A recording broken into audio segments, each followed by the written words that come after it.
Hello guys, ito naman ako guys. Nagtatali muna ako ng buhok guys. Kasi sinamontrek ng araw guys. Dahil uulan na. Nagtatali ko na buhok ko kasi wala pa akong ginagawa. Nandito ko na yon sa Bulacan guys. Pagkasama lang ha. Para paugi tayo guys. Magsalamin muna tayo ha. O, di ba? Tapos, pag nagsasalamin guys, tamang yun tayo. Ay kung wala pa tayong ginagawa dito ha. Dahil upo lang muna ako kasi wala pa akong ginagawa. Dito ako sa taas guys, sa terrace. Dito lang muna ako, tamang yosi lang ako.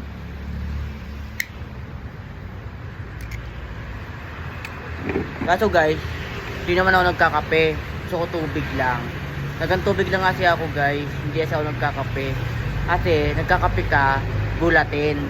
Pero puro tubig ng tubig, healthy. So uling umaga, magigising ka ha. Yan, magkakape ka na kuning umaga, kaso lang guys, hindi ako nagkakape talaga. Gusto ko is my water, okay? Bye bye!